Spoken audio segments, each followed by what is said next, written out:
the discovery of the Philadelphia chromosome and the identification of the BCR-ABL fusion, we learned a lot about the biology of Ph-positive acute lymphoblastic leukemia, and now we recognize that this disease is not only solely driven by BCR-ABL, but there are a lot of cooperating genetic alterations that really shape the biology of this disease. They really impact the response to treatment and the risk of relapse.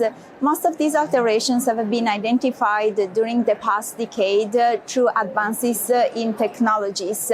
Starting from SNP array to next generation sequencing, we now have a spectrum of alterations that define specific risk of disease. The most prominent one is IKZF1, so deletions in a gene that encode for Icarus transcription factors. And deletion of this gene, together with other deletions in genes such as CDKN2A, CDKN2B, PAX5, define the so-called IKZF1 plus status, which is associated with poor prognosis in patients, both adults and pediatric. However, genetic alterations alone do not explain the remarkable heterogeneity that we see in these leukemia subtypes. And there is evidence that the developmental state in which these alterations occur really matters. And so one of the main topics of my presentation was to highlight how the cell developmental state impacts the biology of Ph-positive LL. And this big advance has been due to the understanding of the normal B cell development through single cell sequencing studies. We were able last year to develop a reference map at the single cell level of normal B cell development, where each cell state can be mapped together with the proximal lineages such as hematopoietic stem and progenitor cells. And this is really helpful since we can now understand better differences in developmental states across different leukemia samples.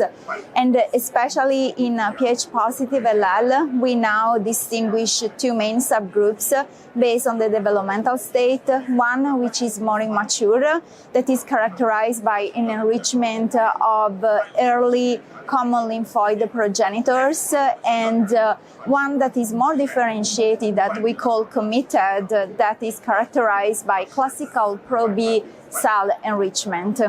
So these two subgroups based on developmental state really define two different diseases with different transcriptomic profile, different genetic lesions. So although they all share BCR-ABL, they are different in terms of transcriptomic profile, co-lesions, and developmental state.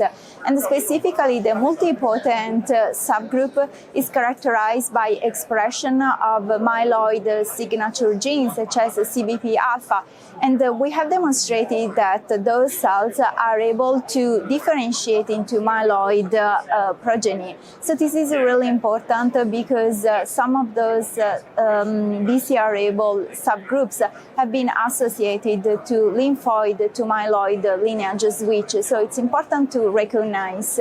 And actually, the current ICC classification recognizes two groups of BCR-ABL positive LL, the so-called multilineage, that is similar to the one that we call early multipotent, so which is characterized by the presence of BCR-ABL also in non-lymphoid cells, such as myeloid cells or other lymphoid cells within the hematopoiesis, and the lymphoid-only group, which is instead characterized by the presence of BCR-ABL only in lymphoblasts. Of course, the presence of these two subgroups and specifically the presence of BCR-ABL within myeloid cells creates some understanding regarding measurable residual disease, because there can be some discordant results between MRD measured by NGS for immunoglobulin T cell receptor and MRD measured by quantification of BCR-ABL transcript. And several studies have been performed to compare the two levels of MRD. And despite the positivity for BCR-ABL, negativity MRD measured by NGS for immunoglobulin T-cell receptor is the only prognostic factors based on the actual studies.